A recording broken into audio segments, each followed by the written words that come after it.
So welcome everyone. My name is Sky Blue, and I am the Executive Director of the Fellowship for Intentional Community. And thank you for joining our second edition of the Community Builders Forum. This is our new monthly webinar. We'll be doing this every month, live for members and recorded for the general public. And we'll be doing a rotating cast of characters and topics as the months go on, and as members, you'll get announcements about what the topic is each month and how to register. This edition of the Community Builders Forum is Consensus, Learning to Think and Act Cooperatively with Laird Schaub. I'm going to give a little bit of an introduction for Laird and kind of go over the agenda and how this is going to work, and then I'll hand it over to him. So Laird lived for nearly 4 decades at Sandhill Farm, an income-sharing rural community in Missouri that he helped found. Laird was also one of the founders of the Fellowship for Intentional Community 30 years ago and served as executive director in some form or another for much of that time.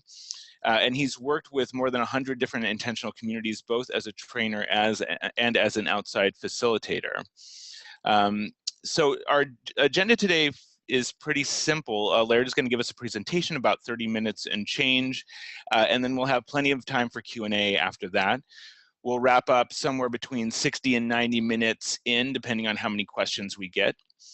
For those of you viewing this on computer, you should see both a Q&A function and a chat function down near the bottom of your screen. So if you want to chime in there with comments and questions, I'll keep an eye on it, and I might add those in as Laird goes, or we'll wait until the end. At the end, of Laird's presentation, when we get to the more formal Q&A, you will have an opportunity to actually speak. I can promote you to a panelist and you'll be able to ask a question live, or again, you can just use the Q&A function or chat function and ask questions there. Oh, and we got somebody testing out the chat function already. Thanks for doing that.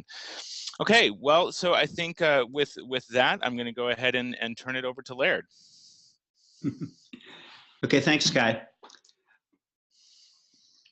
I've been living in communities since I was 24 years old, and by far the most common way that communities make decisions is through consensus. It's not the only choice that's out there, and it comes in different flavors, but the idea of people collectively coming together to share their wisdom and figure out how to have the best way forward by listening carefully to each person and weighing it is the way that people prefer to do it. So, however, the key thing to understand right at the outset about consensus is that, I apologize because my phone the house phone's going on and I don't have control when people call. Hopefully they'll shut down in just a second. Is that you're trying to make the move in intentional community to working in a cooperative culture, and that comes in contrast with what we come from. All the people who come into that come from a background that is adversarial and competitive, which is the way the mainstream culture functions. And so you can't just read a book or be inspired by the idea of, gee, community sounds like a good idea, and then expect to not bring with you all of that conditioning that you had from before you got there. And so what happens is the key heavy lifting is when you get to a moment when the matter is important to you, it's a non-trivial question, and you kind of forget that what you meant was to be cooperative, and you tend to do what you've learned to do, which is fight for your ideas. And that battle, if it goes on like that, it undercuts the ability for consensus to work. And that's in understanding that to get good results with consensus, and for that matter, good results in cooperative living, you need to do some personal work to unlearn the competitive conditioning. And that's doable, and that's the good news, but it's nonetheless can be hard work. Some people have already done a lot of that before they get to community, perhaps because they were in other opportunities or other ventures. But for some people, for many people, the community they're in now is their first one, and they're figuring out or learning by the reality of it that it isn't so easy to actually work collectively without doing that personal work. So it's very important that people understand that. Sky, can you scroll down a little bit so I can see some of the text here in here that's going to be passed on to people? Great. Okay. So all right, I got one of the key things about cultural context then is to have the attitude of coming into the meetings with an open mind. It does not, however, mean coming into meetings with an empty mind. You still do your homework. You still read proposals or background material. You still think ahead about what would be a good contribution.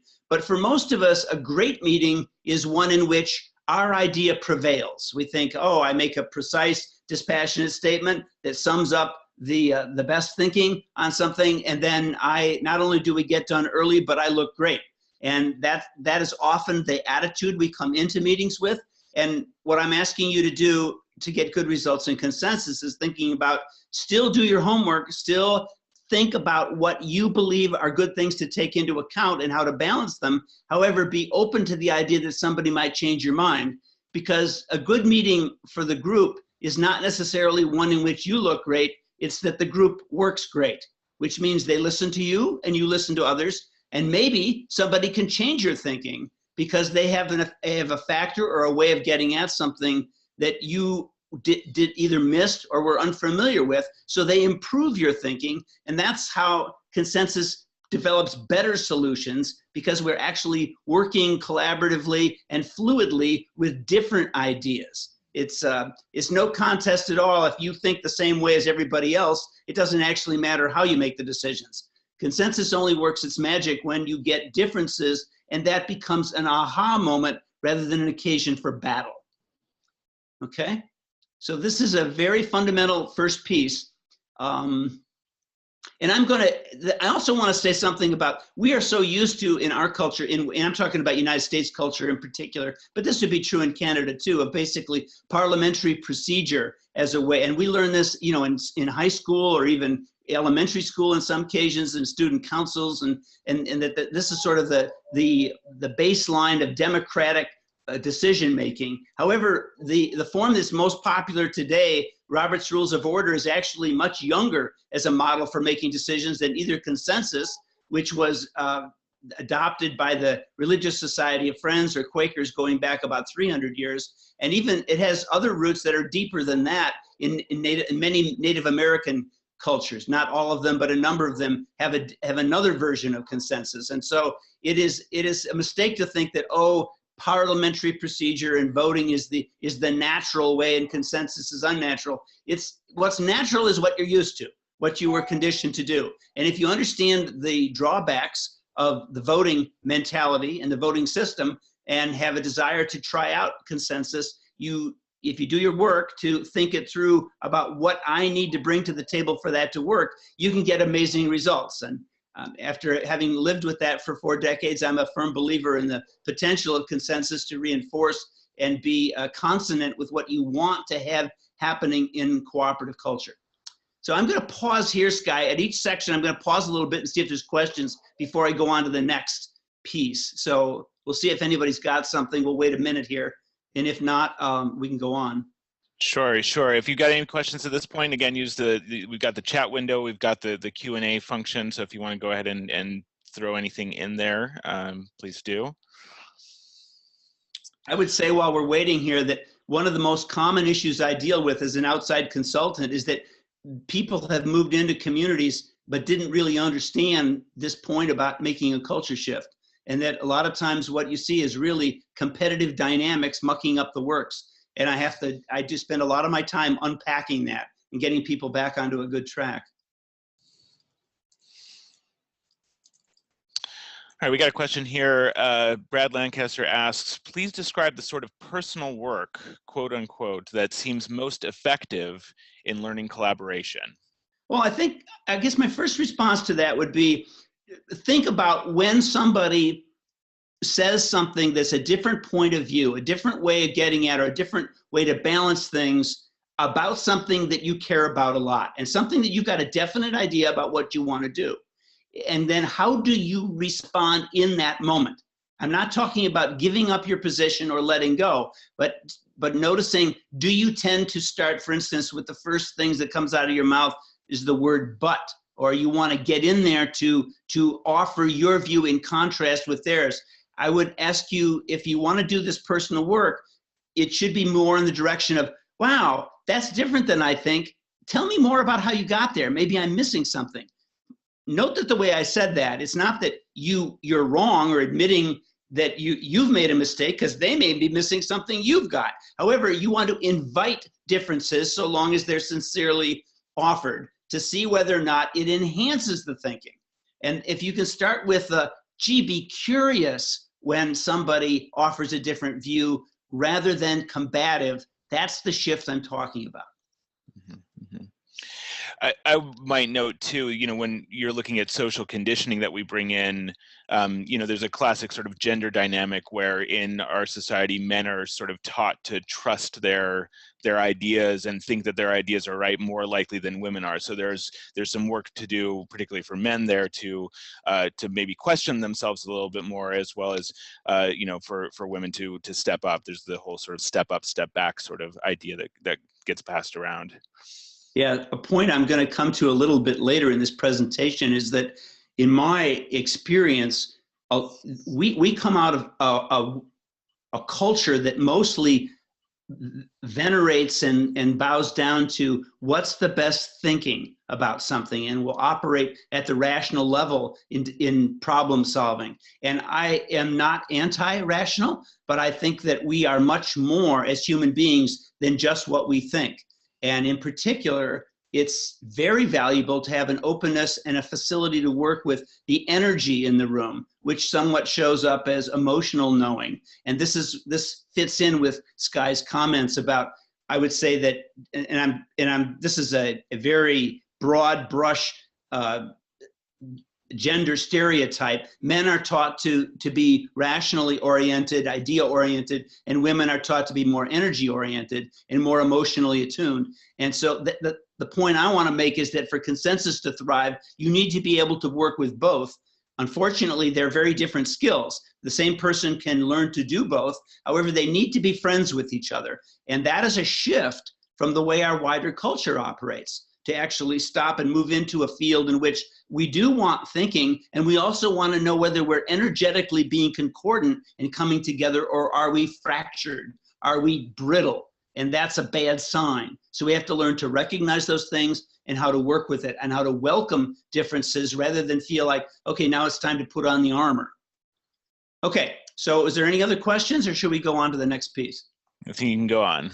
Okay, so I'm going to offer you a formulation that I've created after the time I've spent working with this, that I'm going to call or label the essential ingredients. I'm going to give you 4. Let me pause here and say, this is an overview. In 30 minutes, I'm distilling 4 decades of experience into highlights. This is not going to make anybody a consensus expert, but it'll hopefully move you down the right track in terms of, if you're new to it or struggling with it now, I'm going to try to point out the places where these are the ways in which I most commonly find confusion, and can help you be going down something that will work better for you.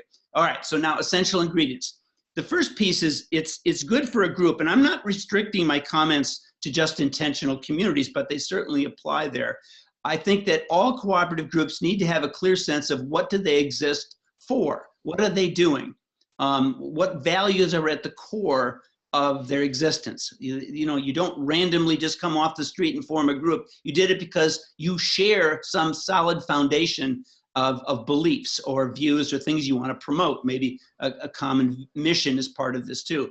The reason this is important is because when you get to those moments where you disagree, which is where the heavy lifting has to happen, this is the well you drink from to get clarity about how do we build an answer that's going to work for everybody. You go back to the common ground. You have to test for, in this situation, which of our common values come into play.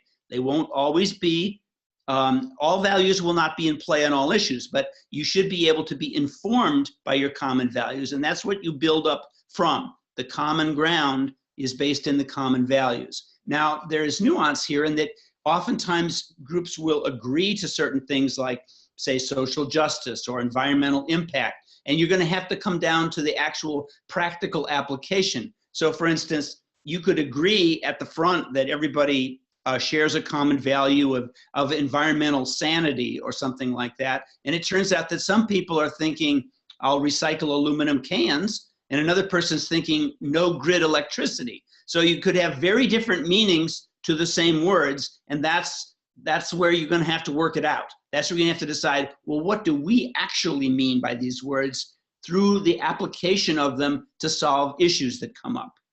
And so it doesn't mean the common values get you out of conflict. It means it gives you a solid foundation to build from. That's where you want to focus the conversation.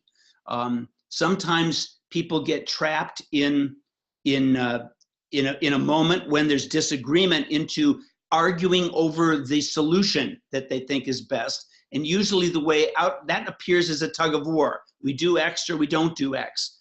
And it's going to be much more productive if you can back up and say, well, what are the values that undergird X or not X? And if you can, like for instance, let me give you an example. I don't mean to talk just in theory here. So suppose somebody comes up with a proposal to put solar panels on the roof of the common house. And the idea is that'll be more environmentally sound. We won't be buying grid electricity, and we'll be more self-sufficient, be more resilient against disruptions that might occur, that kind of thing. However, it costs money to invest in those panels. And one of your issues, so you've got two common values under there. Environmental impact is one, and another one is affordability. And those don't fit together easily on the proposal to put solar panels on the common house, because it's going to cost money up front. You may get the money back later, but up front, you've got to pay the money now, and that may push the button of some people who are concerned about affordability. So you're going to have to wrestle with, how do we work with these two things? And if you keep the conversation at the level of yes, solar panels, or no solar panels, it's a tug of war. You get a push me, pull me. If you go in one direction, you're going anti the other direction. Much more productive conversation is to go back to the core values and say, all right, we've agreed already that we have a value of affordability and a value of environmental impact. How do we balance those things on this proposal? And that's the conversation that's not limited or not necessarily a tug of war. And that's a much more productive, less threatening conversation, because it's honoring what's the core thing, what's at stake, what are the interests of people, rather than what are their positions. So this is what, but in order for that strategy to work, you have to know what your core values are. They have to be alive in your group. They have to be coming forward and getting refined and be living elements in the way the group operates. So that's what I mean by common values. Okay, let's go on to the next point here, the second piece that I consider an essential element: work appropriate for the group. Now you can get in trouble in two ways. One of them doesn't happen very often, and one of them happens a lot.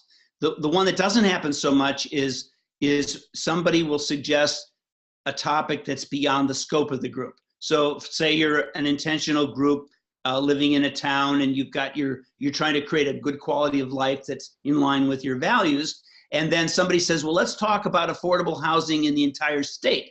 And you can see where that might be of interest, but it's beyond the scope of what the group exists for. So you're not obliged to do that. This person can have they can call together a session for anybody who wants to talk about it on Thursday night, but it's not reasonable to ask that to take up plenary time for the group, because it's beyond the scope of the group. Now, the groups don't usually make that mistake of going to this grand level that's beyond a group's mission. However, the other side of it is they can delve down into a level of detail in the group's meetings that is beyond the appropriateness for group's attention. And that unclarity about that creates a lot of mischief. In order for this point to be digested and used well, it requires that the group take time to stop and say, well, what is appropriate for whole group attention? Which kinds of issues should we take up in the whole group? And which things could we delegate to committees or managers to handle on our behalf within certain guidance?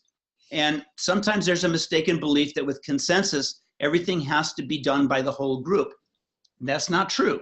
What is true is that the whole group is the ultimate authority or the place where power resides. However, it is perfectly appropriate, in fact, essential if the group is beyond very small numbers, that you delegate some of that with purpose and attention to committees or managers to handle for the group, so that the people with the adequate skill and interest can take that on, those aspects that other people really don't want to deal with. And what the trap then is that if you're not clear on where that line is, that sometimes the whole group will meet and start at the right level and then drift down into a level of detail that they should have turned over to the committee.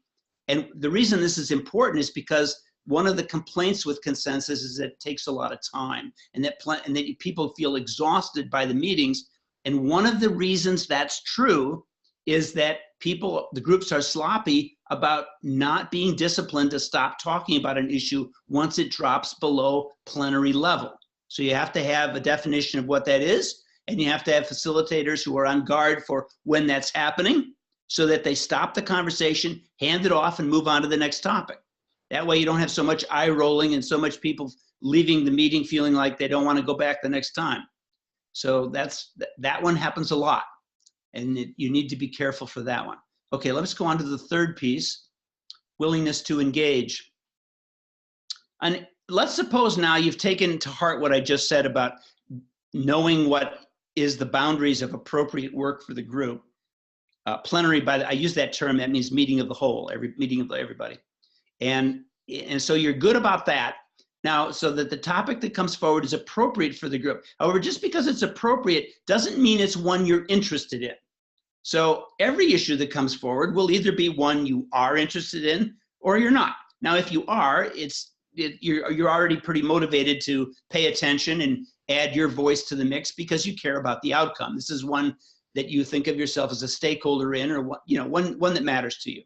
However, those topics where you don't have a stake or don't particularly care on the outcome does not mean it's time to work on your shopping list in the back of the room or to check your Facebook account. You have a very valuable role you can play in the group when you're not a stakeholder, being someone who safeguards the quality of the conversation, who helps remind people to respond cooperatively when they start getting competitive.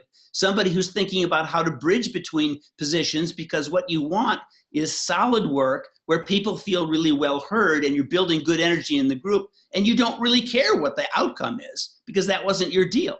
So for everything that comes along, you should have a reason to be engaged.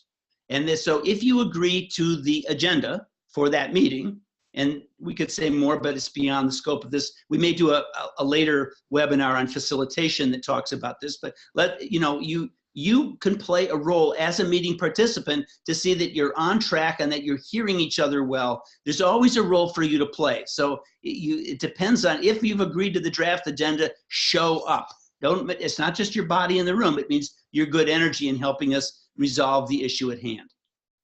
Okay, let's go on to the last piece in here.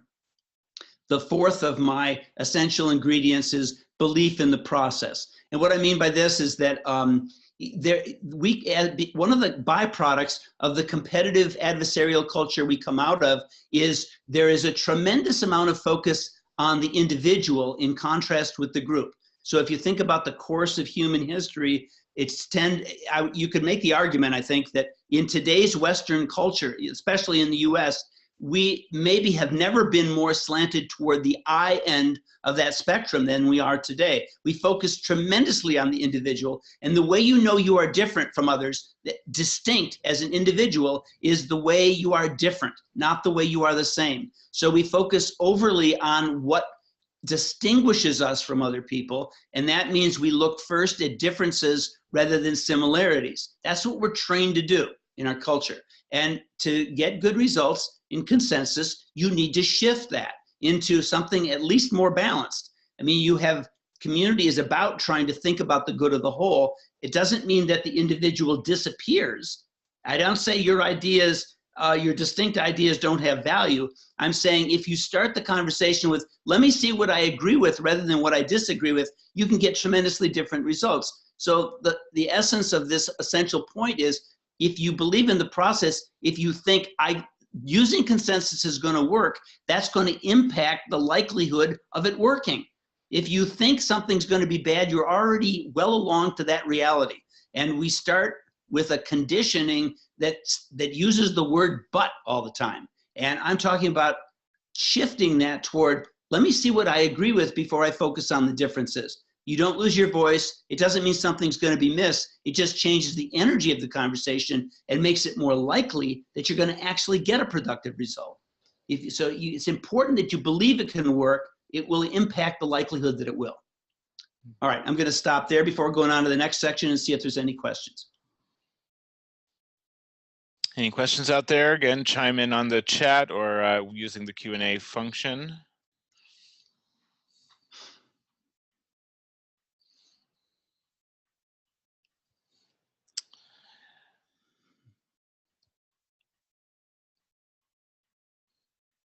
Well, nothing popping up yet.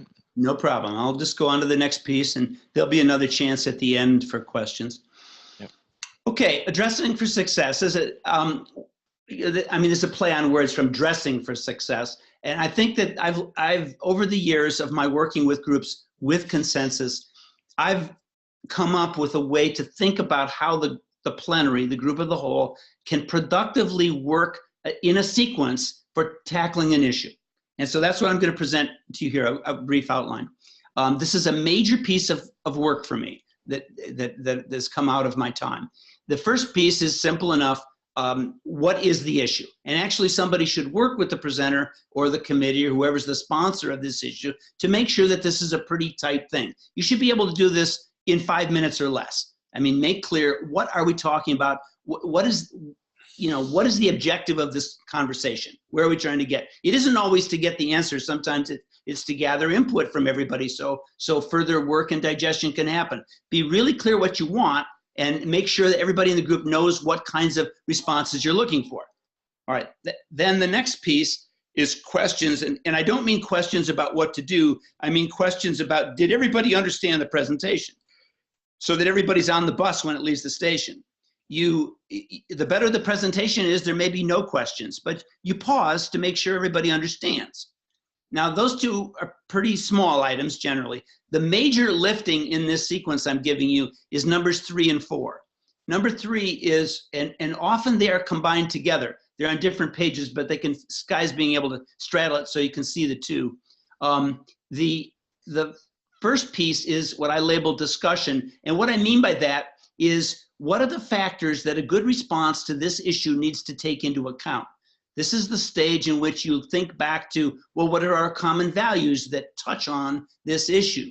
What has been our agreements in the past that touch on this issue? What matters to you? And so this is where some impassioned pieces can come out. This is an expansive step where you're gathering ideas and what matter, why are you a stakeholder? How does that touch you viscerally? That can all happen in this stage. You're not doing any deciding now, you're casting the net. What do we need to take into account? Now, after you complete this, then you can go to proposal generating, which is the next step. And that is also important and a heavy lifting aspect. And this is work that could be done either in the plenary, or it might be given to a committee to do on behalf of the plenary once it's established. This is what you need to take into account in proposal generating. Either the whole group or some committee, subgroup will generate a proposal that will attempt to balance all those things that have been identified and come up with the best possible solution based on what the group says you need to think about. Now, they may or may not do a great job, but if they've had solid foundation that the group has bought into as a result of step 3, it is much more likely that what comes back will please the group because they can see how all these things have been played with and worked with in some sensitive way to come up with a solution. It doesn't mean that you have to like it. It doesn't mean that it can't be tweaked, but it's much more likely to be largely accepted if you've completed 3 before 4. Now, I'm making a big deal out of this because in order to ensure maturity and good use of group time, it is common for groups, cooperative groups, to insist that a proposal, at least a draft proposal, a draft solution, accompany the presentation of the issue. as a precondition. They want you to think through the proposal, the issue far enough to actually suggest an answer before you get on the plenary agenda. So when the group first considers an item, it's accompanied by a suggested solution. Now that works if it's a great solution, but it's a nightmare if it isn't.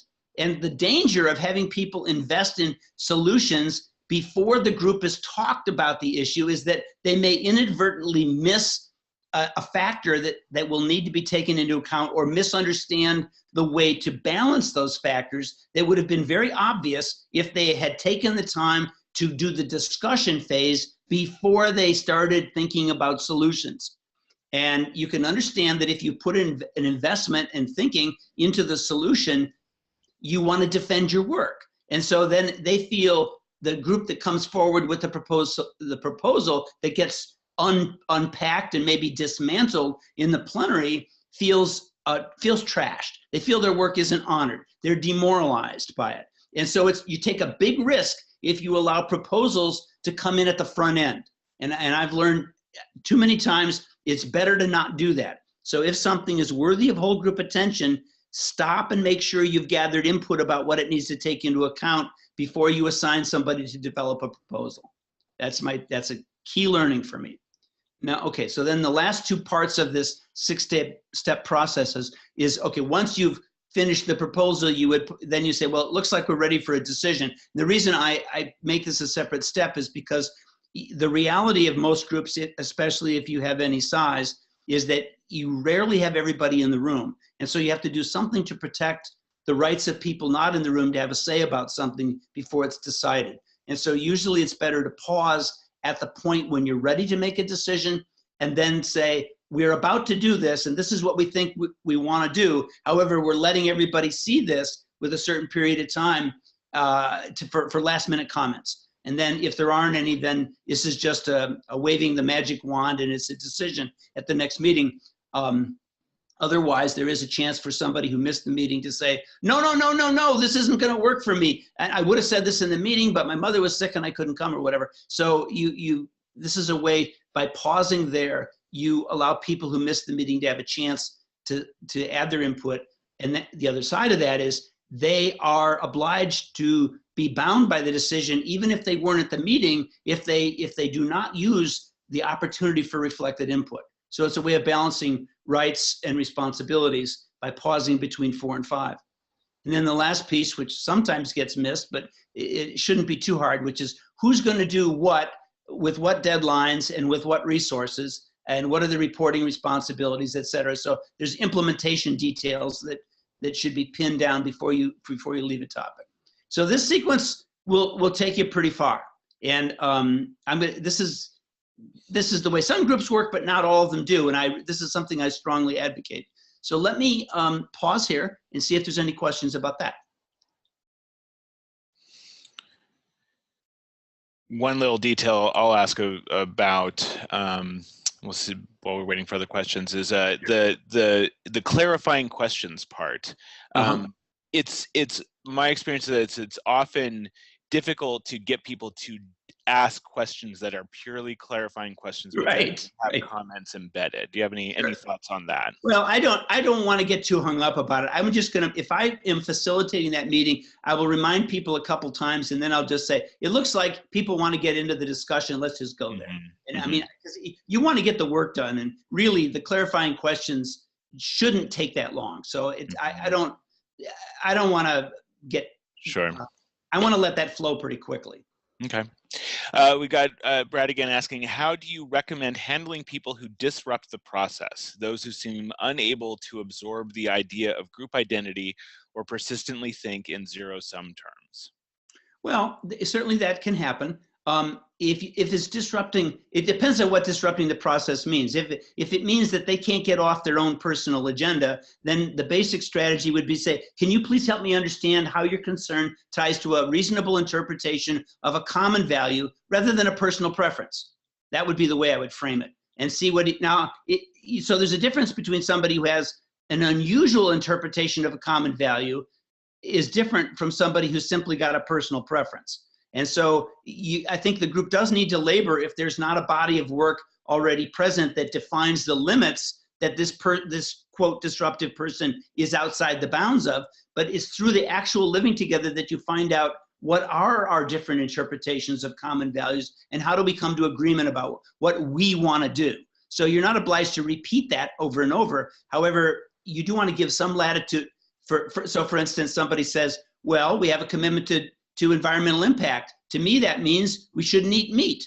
Well, that's not everybody's going to leap to that, but you could see how it could be an interpretation. So you'll have to talk about some of these things. I mean, somebody's saying, oh, I want to have turkey for Thanksgiving dinner. And it says, no, that violates our common value to be environmentally, responsive. And so there you may have to talk about it. I'm not saying what the outcome would be, but you'd want to get that cleared up. To what extent are we gonna, how far do we take environmental impact? And that's the devil's in the details. And you want to, now there's a difference too between somebody who's got a legitimate concern that you've got to refine and be clear about, and then somebody who just really enjoys on getting off and jerking people's chains. And that's, I mean, I'd still, the flavor of the question might be somebody who's just contrarian and enjoys stirring the pot. Not that they even care that much, it's more they like to see, they like to be the devil's advocate. And if you have that kind of thing, I would take that person aside, I guess, if it's a pattern, and say, look, this is really being hard working with you. And it's like, it's getting in the way of people enjoying the meetings, and it's not really enhancing the conversation. I think it's okay for you to have a chance to add your input, but when you're out in left field and it seems like a strained interpretation of what we're doing, it's not really advancing us. And it's like, I wonder, I mean, what are you getting out of this? I would have that kind of conversation and see where it would take me. Or even to the point of, if you're seeing that they're falling back into this disruptive pattern, have some agreement between the facilitator and the person about, you're doing that thing again we talked about, assuming that they've got some buy-in and recognition that they have that behavior. And it's not about cutting them off so much as like getting them into a productive kind of conversation rather than a disruptive one. I've had some luck by trying to figure, sitting down with them one-on-one rather than confronting in the group. I find that that's often a very threatening and difficult thing to go well when it's, everybody on one. So those are some thoughts I have about it. I mean, we could do a whole nother, and I'm sure we will do at least one in the future, webinar on conflict resolution and how to deal with this sort of stuff. But I mean, I think this sort of chronic, when you get into these sort of chronic things where you have somebody who's chronically, just kind of ego tripping or emotionally manipulative or this sort of thing. I mean, I guess I would pull out a little bit, a tidbit of what I think you're getting at is that, conflict resolution protocols and how you deal with that sort of thing are important and all that. But on some level, direct communication, just, sort of directly addressing it with a person in as non-combative a way as possible, that there's kind of no substitute for that. Like at the end of the day, you still just need to be able to directly say to somebody, hey, it seems like this particular dynamic isn't working.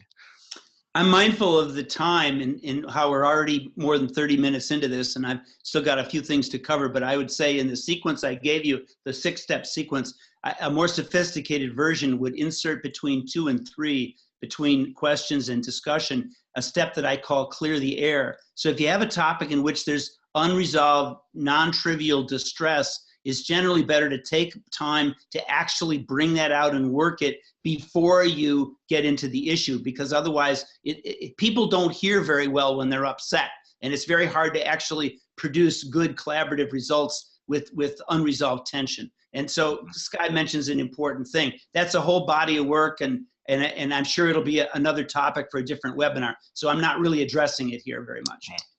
We got one other question I think you could probably answer quickly before you do the rest of your presentation. Morgan asks, what do you do with decisions that come up and need to be decided on in less time than it takes to have several meetings? No, that's a good point. You need to have a process for a streamlined timeline.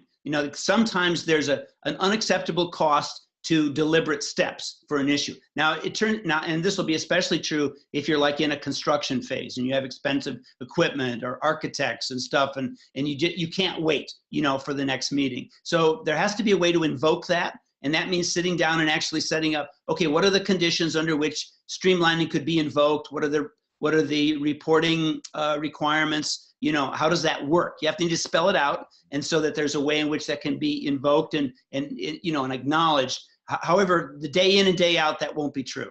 However, there will be times when it will, and so you need to anticipate that. Okay. One more question has popped in. Do you want to go ahead and wrap up? Go ahead. Let's go ahead. All right. Bob asks, how do you handle someone who disrupts in committee, then appeals to the plenary to make a judgment?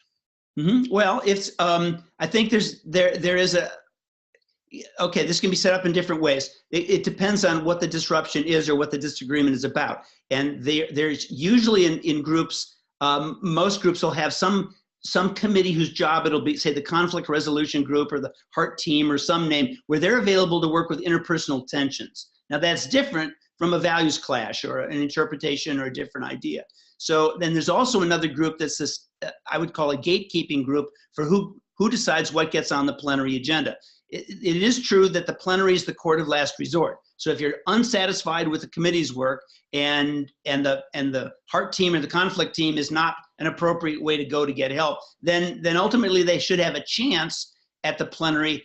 However, I wouldn't say just because they appeal to it, they automatically get a chunk of time. It might be that if the steering group, the coordinating group, whoever's in charge of being the gatekeepers for the agenda isn't convinced, then it would look like this. The person would be given a specific amount of time to make a pitch for whether or not make a pitch in plenary for it being appropriate to be discussed. And if the group doesn't agree with them, he doesn't get his way, he or she. However, if they do, then you would have to schedule a time when we'll actually work the issue.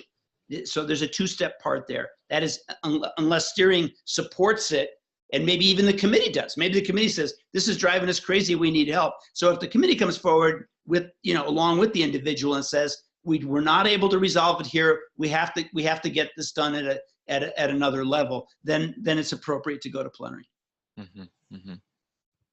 Okay. Okay, let's go on. Yep. Just to keep things moving. There's no way we're going to run out of things to talk about. I'm just trying to hit highlights. Let's go on to the next section, which is choices of decision making. Basically, you've got three with consensus, which map pretty easily onto green light, yellow light, and red light. Green light being agree. Now that can be anything from you think this is the best thing since pockets on shirts to something that you go like, whatever, you know, you don't really care, but it doesn't bother you. You don't see a problem. You're not very excited, but let's go ahead. So that's green light. And that's usually not the hard part. So the next piece is standing aside. Then that's yellow light.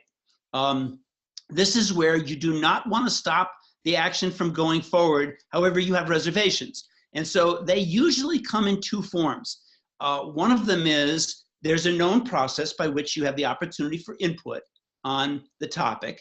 And for some reason you were busy, you were distracted, you were on vacation, you have a sick child, whatever it is, you have a deadline at work, and you didn't do your work in a timely way. So the deadline is up, you knew what the deal was, and you don't actually know what you think about it because you haven't put in the time. However, you recognize that's not responsible of me to hold the group up because I didn't do my work in a timely way, so I'm going to let go. I can't support it because I'm not sure that's my view, but I'm going to stand aside because I don't think it's fair to the group for me to hold them up because I didn't get to it, all right? The other version of stand aside is that you do know what you think and you don't like it, but it's for personal reasons, not for group reasons. You're distinguishing between those. You know you have a personal preference, however, that's not covered in the common values of the group. So you stand aside to indicate, this is distasteful to me on a personal level. However, I don't have the right to block this because we don't have a common value that covers it. So I stand aside. So those are the two versions, and it's important to know which it is. Generally speaking, in a group that's operating in a thoughtful way, when somebody stands aside, you know why they are standing aside because it's already come out in the conversation. However, if there's any ambiguity about it, you want to make sure that the reasons are recorded. It still allows the group to move forward. There is a nuance here of how many stand-asides can you tolerate to still have an energetically viable decision. Obviously, if you have a group of 50 and you have 3 stand-asides, that's a different calculus than if you have a group of 6 and you have 3 stand-asides. So you have to think, it's always good to pause if you've got stand-asides and ask the question, do we feel okay about moving forward in the presence of these stand-asides? You are legally, according to the way consensus operates, allowed to do so, but that doesn't mean it's smart to do so. I'll give you a little hint here. In general, it's more problematic if if the reasons why people are, if there's multiple stand-asides and they're for different reasons, that's usually a more alarming phenomenon than if they're all for the same reason. Because it usually is, if you've got 3 different reasons for 3 different stand-asides, it probably suggests that you've got insufficiently chewed food that you're trying to swallow, and that's not a good practice. So I would ask you to think carefully about how you want to do that, but it's up to you to set your standards around it. Now let's move to the more complicated, the red light, which is blocking. This is an area that can be very confusing for people new to consensus, because it allows the right of even a single individual in the group to stop the group from moving forward. And so it's very important for groups using consensus to define what are the legitimate grounds for blocking. In general, what I would say is it needs to be because it violates a common value, or because it contradicts an existing agreement. That is, we will be inconsistent in what we've already got on the books. If we adopt this, we will have 2 agreements in conflict, and that's unacceptable. Or because I think this is undercutting or contradicting a common value. Now, usually what this means is that they have a interpretation, that is, the blocker has an interpretation of a common value that it may not be shared by other people. It's not that people suddenly forgot that they were trying to take into account environmental impact.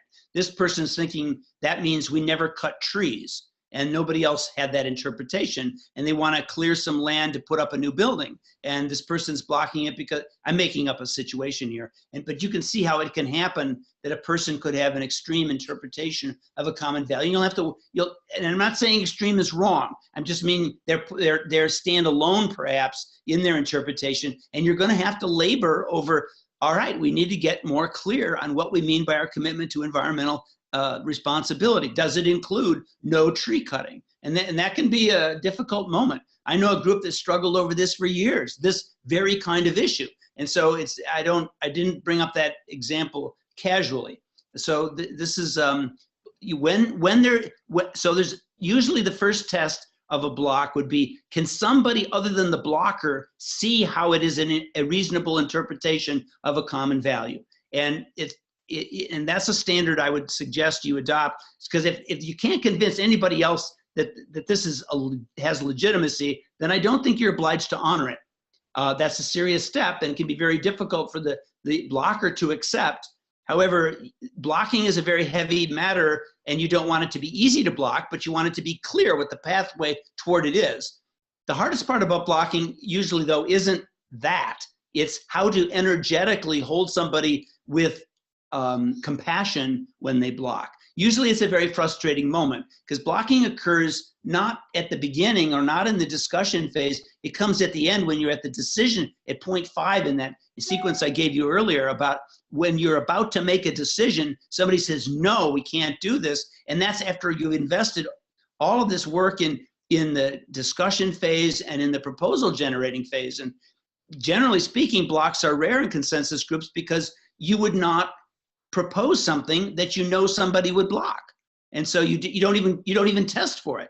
You work with what is known in play to try to find a solution that it will hold everybody. And so it's usually a surprise when there's a block that comes up at the last minute, because you just don't go there as a rule. A misinterpretation of, well, wait a minute, let me finish the piece about, so actually taking a deep breath and holding the person who's the blocker to make sure you understand at the deepest possible level what this matter represents to them, that they're going to take this unusual step, which is difficult often for the group to handle. And so that you then have an idea of like, what could a bridge to this look like? And then sitting in a place of, rather than in frustration and impatience with the blocker, a caring place to saying, this person means well, is thinking what in their mind is what's best for the group. Let's try to work this out together. That's creating that container is a challenge. The other piece that can help understand and remove potential problems with blocking is sometimes people use it inappropriately in the sense of somebody says, well, let's go back to the example of solar panels on the roof, and somebody might say, and then they've got a concern about affordability, and they immediately associate the panels with higher dues or higher payments they're going to have to make, or a budget that they don't feel they can support. And so because of their fear of what it's going to do, they say, I'm going to block this right away, right when you get in the discussion phase. And they throw out this monkey wrench, which some groups then just back away and drop issues in the presence of saying, well, I guess we can't work it. And that's a misunderstanding. When somebody says it at that level, at that early stage, not at the decision-making point, what they're really saying is, I have a very strong viewpoint about something. So you want to say, okay, let's hear what it is, but let's not talk in terms of blocking, because we haven't even begun to look at solutions yet. We're just trying to find out what's in play. And your strongly held views is one of the things we want to take into account. So you don't want that to stop the conversation. You want it to still fill out, and you welcome the fact that, oh, you got a strong thing, let's hear about it. So those are two key things: creating a compassionate container to hear the block, or three things. Set clear standards of what's a legitimate block, and then make sure people don't introduce blocking dynamics before you get to decision making. Those are my three pieces about that. So let me stop here and see if there's questions about this before I touch on the last segment I want to onto for today.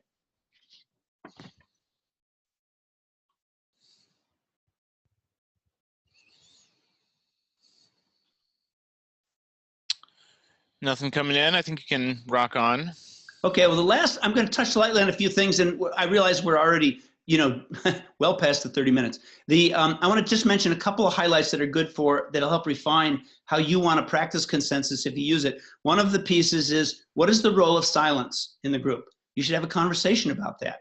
And remember when I talked about roots earlier, right at the beginning of this presentation, the most common one for a lot of people is Quakers, Religious Society of Friends. They have a very deliberate, slow pace that they do it. And so their view is that silence means assent, because they've protected plenty of opportunity for people to speak. So if you have not voiced a concern, it is assumed through that deliberate process that you're okay with what has already been said, holds anything you want to add, and we can go on and feel sure of our footing. In the Native American traditions, which I'm not so steeped in, but as I understand, it's generally the reverse. So that if you have not heard from somebody, you assume they're not in agreement. And so I'm just pointing out, you could play this either way. There's no right or wrong answer. You need to know, though, what the answer is for your group. So how do you want to work with silence is something to clarify. Another piece is, and this was touched on earlier when Sky mentioned conflict and distress and clearing the air piece, is how do you want to work with emotional input?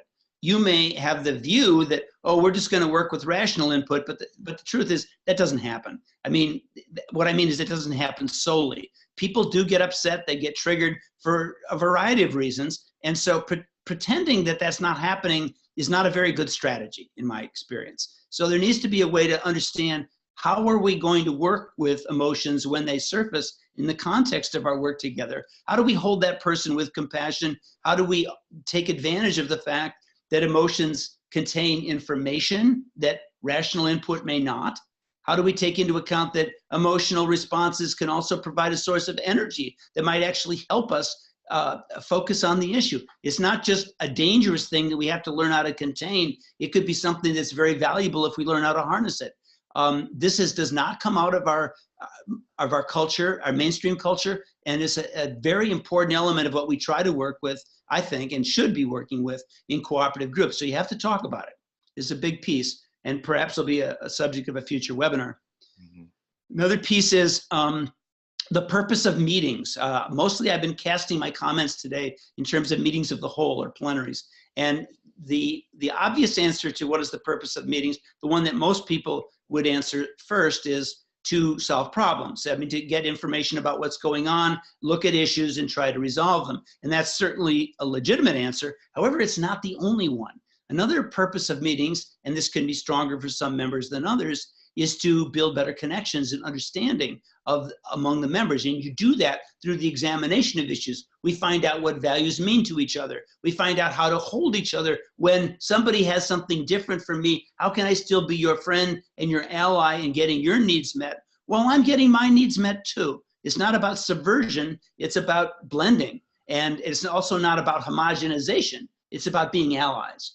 And so if you don't understand that solving problems and building relationships may both be in play, you can come to very awkward moments. The typical one would be, let's suppose you've listened to, you have an issue on the table and you start chewing on it, and the first five people that say something all kind of favor, are looking at the same things and are heading in one direction. You're thinking, wow, this might be easier than I thought. It looks like we're coming easily to agreement. And then the sixth person goes, oh, gee, I don't know. This is really being awkward for me. My stomach is in a knot. I'm not liking the way this is going. And so people pause and go like, so what's the problem? What does that mean? And the person goes, I don't know. I just know that I got this knot in my stomach. And it's like, and so at that moment, if you've ever been in that meeting, some people are going like, well, we're not trying to run you over. We'd like to know what your concern is, but you're going to have to get articulate. We can't just work with a knot in your stomach. We don't know what to do with that. And so they might give them a minute to get, quote, articulate or shut up. Or the other people in the room, the ones who are thinking more in terms of, the first group was the problem solvers, and the second group was thinking about relationship depth. And they go like, oh, we're finally getting to the interesting part. So you have this fork in the road. Do we move on because we don't have anything we can really grab and work with? Or do we pause and try to go deeper to try to tease out what that information is, and in the process, work on relationships? And so there's not a right or wrong answer to that. You just need to know that's going to be in the room, tension around that, and you'll have to figure out how to navigate those two sides of that dynamic in that moment. So I'm sorry to tell you, but that's going to happen. Okay. Next piece is how do you have to anticipate that people will sometimes, at least if not all the time, miss meetings. And so, how do you inform them of what happened so that their rights aren't abrogated? And that's going to mean, it's going to require minutes of a good enough quality to give not just the decisions or the topics, but also the sense of the conversation. It's an art form to be good at minutes, and you're going to need good ones so that people know whether were their interests covered by what was said or not. Do they need to add reflected input? Is there a problem, or are they on board with what's going on? And so this is an important thing to decide as a group. What do we want from our minutes? How will we take them? How will we ensure that we get that? How do we correct them? How do we archive them? How do we access them so that the past work informs us rather than is lost because we don't even know where the minutes are, that kind of thing. So it's good to talk about that. The last thing I want to touch on is just that it's important to, in consensus, to define the authority of a facilitator, the person who's running the meeting, who should be all about the how and not so much about the what. That is, they want answers or they want resolution of issues, but they should not be attached to what that looks like. The group will inform them, and their job is simply to see that you do things in a good sequence and that you follow your agreements about how you'll behave with one another.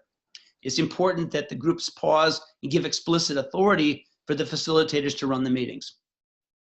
Okay, I'm going to stop there because right. I'm well past time, and that's my quick overview of consensus. All right. Well, we got more time for Q&A for those who have time to stick around. One thing real quick, I'm in the chat. I'm putting a link to the presentation notes. So everything that we've been scrolling through this whole time, if you click on that link, you'll get a view only Google Doc that you should also be able to download once you go there, so that you can have all of the information that was in this document that we've been scrolling through.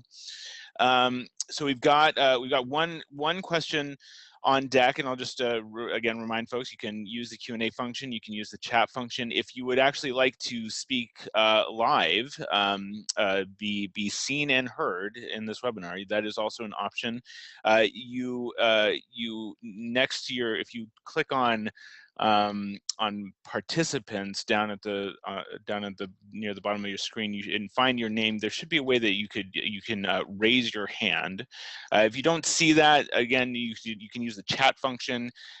Type in that you'd like to ask a question live, and then I can turn you into a panelist, and you can do that.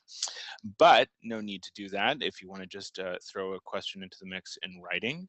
So you can do that as well. So while letting folks mull on that, question from Brad.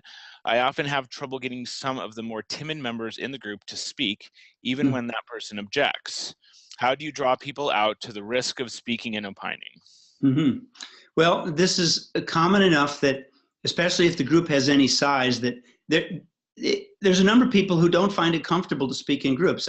Some people say they fear public speaking more than death. I mean, that's pretty extreme, but there are people that is difficult to, get past a certain threshold, and it's difficult to reach that barrier. And even more so if they think they have something to say that might be unpopular. That makes it even harder. So one of the ways, there's a couple ways to do this. I'll recommend two. One of them is to think about small groups, especially on topics where you expect there to be a richness to the viewpoints, and it's not clear that everybody's going to see it the same way. It's often easier for people to maybe break into groups of 3 and just say in a very small group, what's on their mind on the topic, so that they're by voicing it the first time, they get it out, they can practice what they're going to say. It's a little easier then to come back and say it in front of everybody. That's one technique. In fact, surprisingly, it's often quicker to do small group and then have them repeat it in the whole group than it is to simply do it in the whole group, because people tend, with practice, they're more concise and they'll hone it down to what the essence of what they want to say. Whereas if they're saying it for the first time in the whole group, they often ramble and are not so clear in their statements. So at any rate, that's one choice, and because it's a stepped method. The other thing is to give people time, and this is grossly underused, I think, to have a period of writing, maybe 3 or 4 minutes, rather than even in small groups. Sit down and write out what your thoughts are on this topic. And then it's often, some people are even more articulate in writing than verbally, and then they could read their comments or think about whether they want to share them. And that's, again, another way to get an easier ingress into the conversation. Both of those things might help.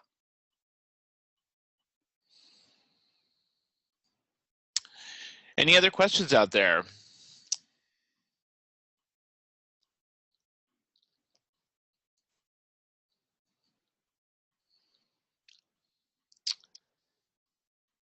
Well, nothing's coming in. Laird, do you want to add any additional? Oh, here we go. Not seeing how to view Get Online. You just said we could download. So if you look, let's see. I'm gonna see if I can put in the text here. So in the chat, if you can open the chat window, the link is there, and I also just put the link into the answer to your question, Angelica. So if you see if you can get that link should take you to a Google Doc that you can view. You should also be able to download a copy once you're there. If not, copying and pasting should also work, but that should be there. Let me know if you have any more trouble. Sky, I see you spelled Duluth wrong. It's D-U-L-U-T-H. D-U, not D-E. D-U. L-U-T-H. L-U-T-H, got it. All right. All right, let's see. Well, I'm not seeing any other questions. Laird, do you want to add any final comments? And just this is I do consulting to groups all over North America, and it sort of falls into 2 categories. It's either I'm helping people, train them to understand how to do things better themselves, which is very satisfying, and the other part is sometimes I'm asked to help when the group is stuck and they're beyond their internal capacity to see it through. I really want to emphasize, to me, the value, the payback you would get from any cooperative group, both committing to training as it gets started, but then also committing to training and orienting all your new people as they come along. And this is true whether it's an intentional community or not. It could be a worker collective or any group, or a church group, a school, any group that's working with trying to do a cooperative culture, collaborative decision making. And if you're doing that, understanding the principles and the culture shift and all that kind of stuff will pay dividends. And then you need to not just do it once. You'll need to make that be part of your orientation. You can't assume that the new people coming in know how to do this, and just relying on osmosis to produce good results is expensive. Mm-hmm. We did have another question come in while you started, which you sort of just answered. Claire says, "I come from a Quaker background and find many others are impatient with the slow pace of consensus. Any good ways to help them?" Well, this is good because I am not a Quaker. I have been trained by Quakers, and so I have a feel for Quaker culture. However, this is an adaptation from Quaker culture to be what I'm going to call secular consensus. So, and the consensus in the Quaker sense is a form of worship and a way of being with each other and recognizing the peace of God in everyone and the way that is shared. And I'm not in any way trying to criticize the Quaker practice. However, what I'm teaching from is an adaptation, and pace is a very important issue. Everybody doesn't think at the same speed. You need to have this gets back to the question of how it's sometimes hard for the quiet people to get in. It can also be difficult that if you're moving too fast, some people find it too hard to keep up. And so you have to think about pause points for people to digest and be ready to speak. It does not mean everything has to go slowly, though. It means that there have to be, there's a blending issue here.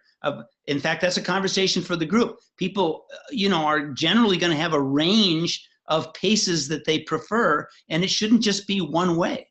It's one of those things you have to balance. Mm-hmm. Mm-hmm. Okay. All right. We don't have any other questions on deck. Okay, well, I think we're about ready to wrap up. One more chance, Laird. Any final comments, final thoughts? No, I'm happy to do it, and hope I can help out with some other topics down the road. Yeah, absolutely. Well, okay, I think we're about wrapped up. Thanks everyone for joining.